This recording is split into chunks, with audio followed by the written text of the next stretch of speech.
first thing, if I had this was handed to me, I got to use it. First thing I want to make sure is the speed dial that I'm on. You definitely want to stay between 2 and 4 and don't go above. With these equipment, RPMs are not necessarily your friend per se. Is the lower the RPMs, the higher the torque. So really, you can kind of just set it at 3 and you'll be on a safe spot. The next thing I'll do is make sure that the shaft is set up properly. So the first thing I'll do is I'm going to take off this handguard. Now, we're going to go ahead and take out these 2 bolts. Do not over tighten these bolts because you're going to need to get into the handguard, and if you over tighten it, you will most likely strip out the heads and you'll either have to cut it or tap it out. So again, it just needs, when you put it back in, just needs to be nice and snug. Go ahead and take that one out. Take this. All right. Some people said this can't be done in 10 minutes. We're going to try. Okay, so once these 2 bolts are out, that handguard will drop. All right, and then it will show us the clutch, the strain release spring, and the casing. So right now, this is one of the most important things, not most important, but very important, is to make sure that the casing, I don't know if you can see it right here, the casing needs to be about 1/8 of an inch to 1/4 inch away from the clutch. And the reason why is because if it's not close to that and there's just bare cable exposed, that is now a weak point, and it's something like this. Somebody brought this machine in and said they were having problems. Well, that is their problem. And it's because when this was in here, they only had the casing out to here. So obviously that's a weak point. So one of the when I'm lubing the shaft and I have this off, one of the ways I adjust my strain release spring is I'll look at it and I want to see basically a 1/2 inch sticking out of the strain release spring. And this one I can barely see it, so I need to be a little bit closer to it. But to keep moving forward, we're going to we'll move forward. Now the next thing that we want to do is adjust the cable inside the casing, and you can see this cable can fluctuate. Now you don't want it to have the cable out all the way and then put your tooling on, because it will pull into it. The same thing with back there at the clutch goes for the same thing up here. You only 1/8 inch to 1/4 inch gap between your tooling and the casing, because if you have a lot of bare cable exposed, that's a weak point. It's going to cause losing tools, clutch engaging, and just fighting the job. So one way that I get the correct measurement is I'll have all my shaft inside the drum.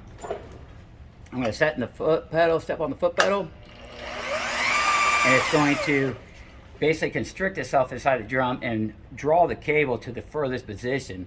And that way I know that when I do my measurement, that my tooling is not going to get pulled into the casing.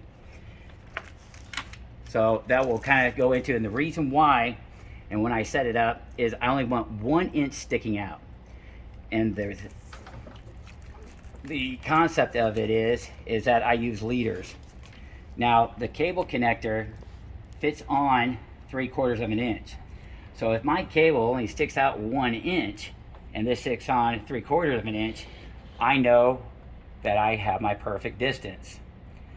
So when it comes to leaders, why they're so important, just look at it as a really short extension to take the brunt off of your main cable, because you got to think about it.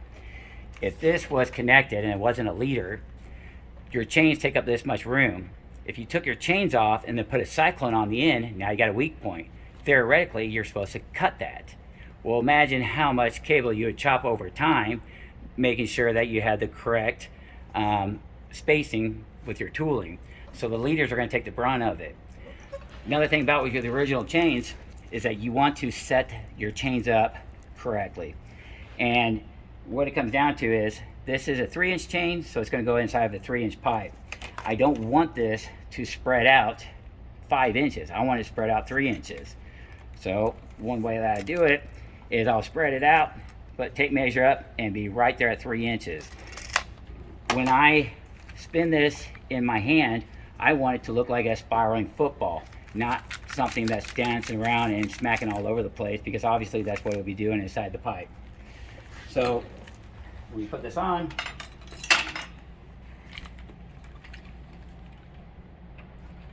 set screws are one of the main problems that people have that is not, it could be really avoided, and it comes down to is setting your set screws up properly. So there's a fine line between over tightening and under tightening. Obviously, when you under tighten, it can spin off. But one way I do my set screws is with a few fingers. I feel a little bit of pressure. A few fingers, I feel a little bit of pressure. Then I'll come back in to a quarter to a half turn. Hold for 2 seconds. Quarter to a half turn. Well, time for a new screw on that one. Hold. Just a few pressure. Quarter to a half turn. Hold for 2 seconds. And the reason why I hold it for 2 seconds is because that I'm really allowing the set screw to find a comfortable spot for it to set. And we're good on that. So another thing to kind of simplify adjusting your shaft is that eventually when you are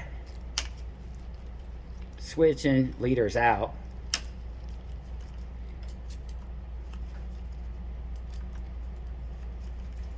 these fibers will kind of over time will separate. When that happens, you'll just have to cut the end of it off. And so whatever, if this was set up correctly, like with 1 inch sticking out, and I cut the end out because it's just starting to, just be used and old, but it's, you only have to cut like 1 inch out every, week or so. Whatever I chop off the end is exactly how much I chop off of the casing. So I will take this sleeve off, and whatever I chop off the casing, and again, just keep it consistent and just make it more simple. Now, when I'll go back in here, one thing too about leaders is you don't have to have these sleeves on here. Any old cable that you have that is not completely ruined, chop it up to extensions, chop it up to leaders, and you don't have to have these sleeves. Now another thing too is one of the more expensive parts of a leader is this cable connector. Not every single one of your leaders have to have its own cable connector. You could actually leave the cable connector on the machine side and detach the leader from this side, and then you just will put your leaders into it. So again, you don't have to have these, and you don't have to have a cable connector for every single one of your leaders. Now, one of the things that I do is that how do you decide what tools to put on a leader and what tools not to? So what it comes down to is any tool that does not fit on this cable more than 3/4 of an inch, if it fits on more than 3/4 of an inch, I automatically put on a leader. If it does not fit on 3/4 of an inch, I don't put it on a leader. Because what's the point of having an extra weak point in some aspects if it fits on there under 3/4 of an inch? So that's just kind of one of the things that I do. All right, so now when it comes to the 1/2 inch cable machine, it's basically all the same except for a couple of differences. Instead of having 1 inch sticking out, I want 1 inch and 3/4, because the spacing that you want with the 1/2 inch is 3/4 inch gap between your tooling and the sleeve casing, or index finger basically. So the 1/2 inch cable connector fits on the shaft 1 inch. So if I have it sticking out 1 3/4 inch, obviously it would give me my correct spacing. Another thing too I wanted to clarify, when it comes to the casing between the chains, I would actually kind of prefer to have it a little bit longer, but all this is really basically for, a lot of people want to think it's for measurement, but it's not. It's really just to protect your cable from the chain smacking back into it. So just wanted to bring that up. But yeah, with the 1/2 inch machine, it's basically the same concept I was just talking about with the Mini Miller. Don't overcomplicate it, and again, you run your machines like that and have your shaft lubed every 3 months, you might not have any problems ever. All right, I hope that helps.